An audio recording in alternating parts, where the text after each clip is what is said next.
আপনি কি এমন একজন মানুষ যে কেউ কোনো প্রশ্ন করা মাত্রই তার সলিউশন দিতে শুরু করেন?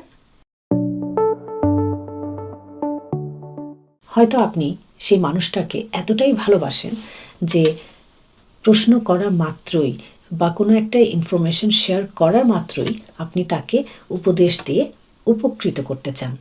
কিন্তু আসলে এভাবে কাউকে উপকার করা যায় না।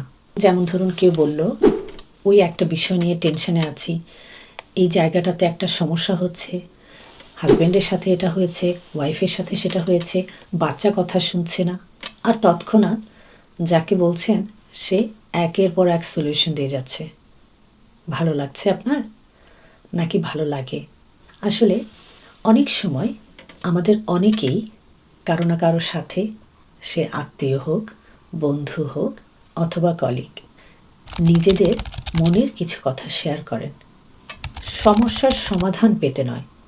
এই মানুষগুলো শুধু চায় কেউ একজন আমার কথাটা একটু শুনুক।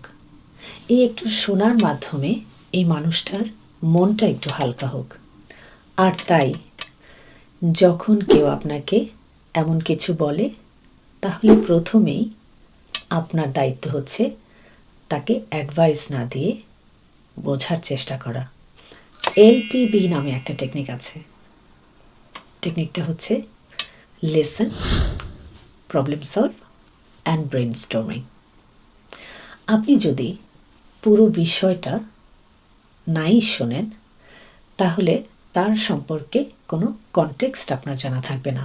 আর কনটেক্সট জানা না থাকলে ইমিডিয়েট দেয়া যে সলিউশনটা, যে প্রবলেম সলভিং অ্যাডভাইসটা আপনি দিচ্ছেন, সেই অ্যাডভাইস ওই ব্যক্তির জীবনে কোনো কাজে লাগবে না।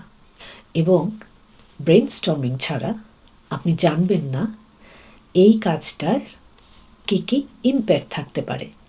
আর সবচেয়ে বড় কথা হচ্ছে, কারো জীবনের পুরো দিক, সর্বদিক বা সব কিছু যেহেতু আমাদের পক্ষে জানা সম্ভব না, তাই ইমিডিয়েট কোনো গাইডেন্স দেওয়া বা ইমিডিয়েট কোনো প্রবলেম সলভিং অ্যাডভাইস দেওয়াটা আমাদের জন্য উচিত হবে না। আমাদের যেটা করতে হবে, পুরো ব্যাপারটা শুনতে হবে, শুনে বুঝে তারপর তাকে বলতে হবে, এই ক্ষেত্রে এই কাজটা তুমি করতে পারো, ওই কাজটা তুমি করতে পারো, অথবা এটা করতে পারো। প্রথম কাজটার জন্য তোমার এটা এটা লাগবে, এভাবে তুমি প্রবলেমটাকে সলভ করতে পারো। দ্বিতীয় কাজটার জন্য তোমার এটা এটা লাগবে, এটা করতে পারো। তৃতীয় কাজটার জন্য তোমার এটা এটা লাগবে, তুমি সেটা করতে পারো। এবং এভাবে যে কয়টা পসিবল ধারণা আছে, আইডিয়া আছে, সেই আইডিয়াগুলো আমরা তার সাথে শেয়ার করতে পারি। বাট আমাদের কখনোই কাউকে ফোর্স করা উচিত না যে আমি তোমাকে বলেছি তুমি সেটাই করো। কারণ প্রত্যেককে তার জীবনের সিদ্ধান্ত নেওয়ার ক্ষমতা থাকা উচিত।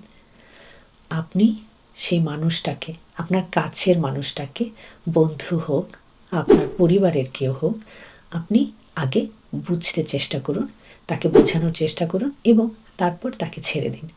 তাকে চিন্তা করার সময় দিন, যেন এই মানুষটি তার জীবনের জন্য যেটা ভালো সেই সিদ্ধান্তটা নিতে পারে। আপনি তার জন্য একটা জায়গা হিসেবে থাকেন। সে যেন যে কোনো সময়, যে কোনো পরিস্থিতিতে আপনার কাছে এসে নিজের কথাগুলো বলতে পারে। আর এই বলতে পারার একটা মানুষ থাকা বড় জরুরি। সবাই সমস্যার সমাধানের জন্য আসে না, কেউ কেউ আসে শুধু একটু শেয়ার করতে। একটা মানুষ থাকা বড় জরুরি। ধন্যবাদ।